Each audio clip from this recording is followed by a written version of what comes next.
Facebook. All right, so I have a number of questions to respond to. I think they're actually great questions, and I'm curious to see what I will say in response. Earlier in the week, I sent out via email the kind of call for questions, and these are the questions that came in. And they're written here in the description of this live post, so you can read them as well. Is there a suggested time commitment per week in regard to individual work homework that you have seen provides the most success? All right, so I'm not 100% sure if this person is talking about like just how much meditation practice one needs in order to feel the fruits, or if they want to know, like, if they're working with me in my program, how much homework I would be giving. So I'm going to assume that they're asking how much meditation practice do I think is necessary in order to feel the fruits or to kind of arrive at some experience of inner liberation. And I have to say that, first of all, it's variable. Like, everyone's going to evolve at a different pace or feel the fruits of meditation at a different pace. Though I generally think that what I've seen is if people can practice 20 minutes a day, 5 days a week, they're going to start retraining their brain. Like that, it's actually documented that will create a change. But then even more, perhaps importantly, like, there's so much science now about how the brain rewires itself, essentially, how the integrating fibers in the brain shift into a state where the brain is actually, more integrated, and we tend to be more at peace. And they're actually noting, like Rick Hansen, who's a neuroscientist, is specifically stating that if you train yourself to rest in the good, like rest in goodness for 90 seconds, that in and of itself has a profound impact on the brain. So even outside of your specific period of meditation, which is when you're moving through your life, if you notice at a moment, like if you happen to feel safe, or if you happen to feel supported, or if you feel delight, if you have a moment where you just look in someone's eyes and you're like, that person is awesome, or that person is really awake right now, and there was love exchanged right there, then to rest in that, to actually breathe it in and take in the good, as Rick says, that will actually shift the brain into a radically different state. Oh my goodness, I'm about to run out of power. Hang on a second. I'll plug in my little machine here. Second question. Is it possible to experience transformation if I don't openly share with the group some of the things I'm trying to heal? Okay, so this is a person who's interested in Dharma Bridge. So I think that what she's asking is, if I were to join Dharma Bridge, like, will I experience transformation if I really don't want to share my personal experience? And I'm going to say, only a narcissist does not learn from the evolution of others, like from the stories of others, the trials and the tribulations. Only a narcissist is not going to evolve. So most everyone is going to shift just by hearing other people expand themselves and reveal their shadow stuff and work through their stuff. And, when anyone is honest, then the others around them can evolve through their share.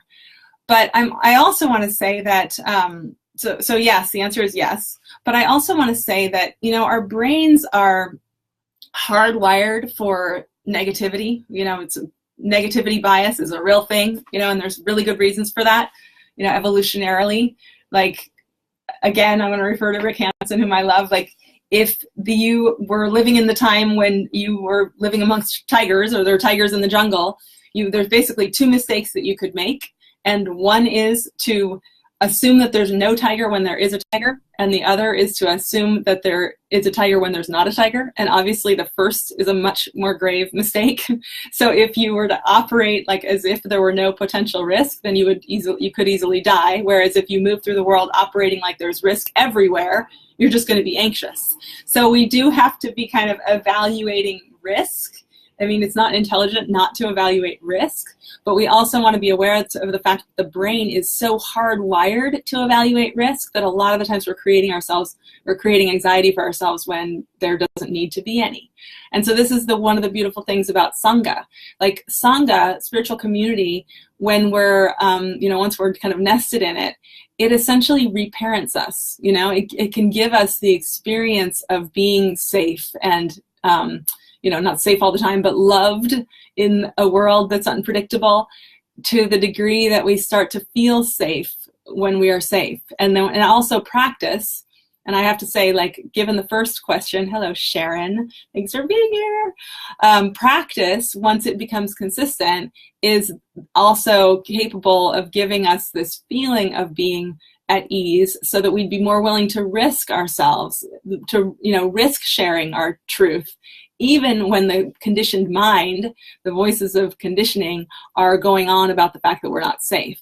So we start to learn to discern between what is true, like valid fear that we should be listening to, and what is just the pattern, the kind of karmic pattern of conditioned mind, creating an imaginary threat that's not even there. Sharon just winked. It's cute. Sharon just sent a wink emoji. Thanks, Sharon. I'm winking back at you. So that's the value of Sangha, and we really can, I think, train ourselves to take risks and to step away from that kind of constant narrative of you're not safe, don't expose yourself, there's going to be judgment, what have you, to a place where we can just essentially observe conditioned mind sort of out of the corner of our eye and know that we are going to proceed anyway. Because otherwise our world just gets smaller and smaller and smaller and more dictated by fear. So the third question is, what if I don't really know what I'm looking for? Is having a clear intention an absolute in being able to take the first necessary step? So I think she means, is having a clear intention an absolute necessity in being able to take the first step? So what I'm going to say is, a lot of people don't know what they want.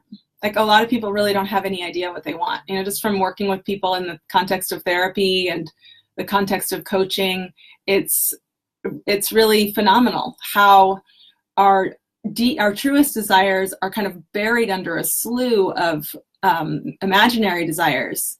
And we've seen through our imaginary desires, I mean, many of us have, that's like why we've landed here on the spiritual path, is because we've seen through our imaginary desires, our superficial desires. We know that we're not actually going to arrive at any lasting happiness by being caught in those kind of superficial intentions, but we haven't necessarily quite landed at what the deepest hopes and dreams are, and then also how we're going to actualize, how we're going to move through the real world in a way that we're going to be able to actualize the hopes and dreams. So, like, some people are caught in addiction patterns around, work, success, getting other people to love them, getting the realm of, the home and the material realm kind of in order, like having a nicer house, having a nicer car. Like, those superficial desires are obviously controlling a lot of people. I mean, America is famous for that, right? But then a lot of people who have come to a spiritual approach to things, they understand that all they really want is to be at peace. And yet they also understand that, like, if they're not fulfilled in their work, that they're not going to be at peace. If they're not fulfilled in their, home life, in their relationships, they're not going to land at any true lasting peace.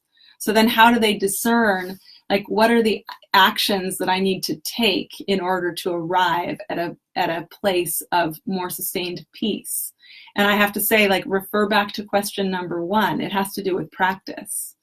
So your first question, I'm just going to call you Tabitha, so as to not reveal your true name. Your first question, Tabitha, was, is there a suggested time commitment per week in regard to individual work? And I'm assuming that you mean practice. So that gives me the sense that there's probably not a consistent practice going on.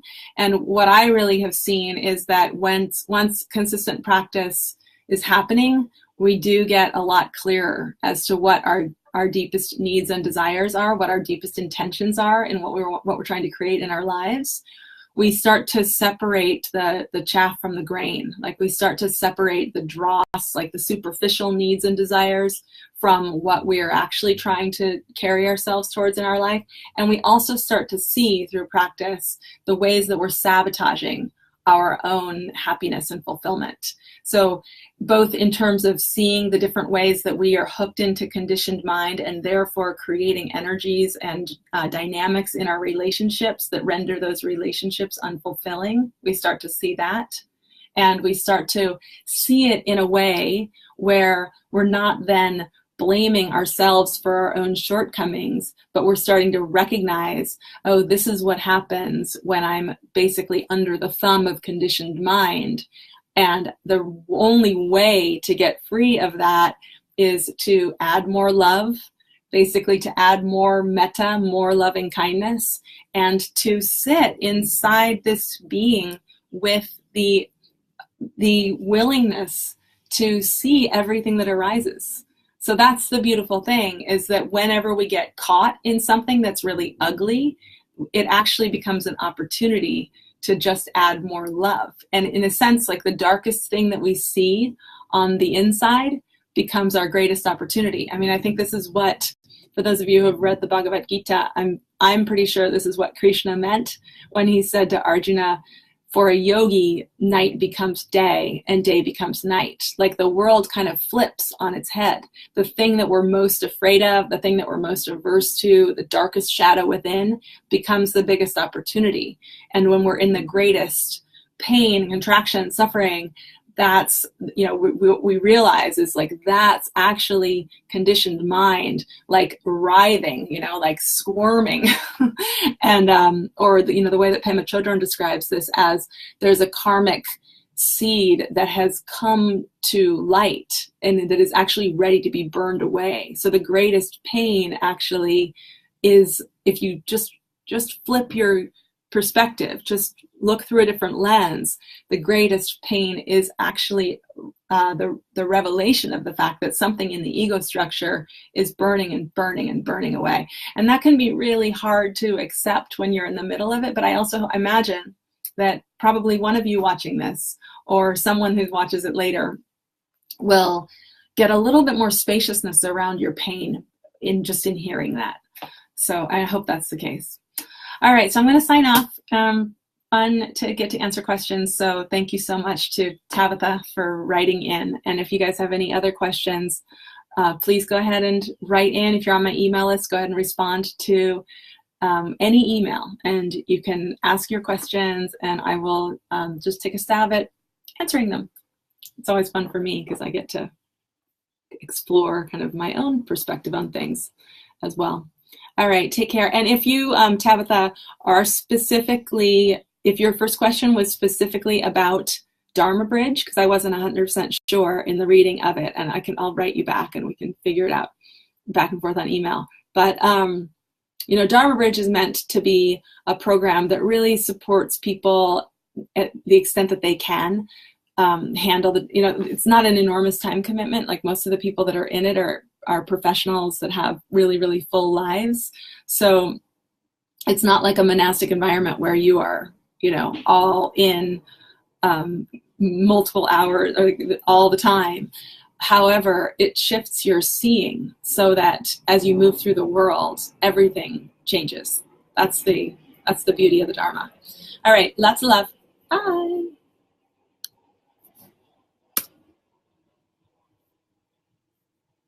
Oh, why does it not end when I tell it to end? Facebook and I.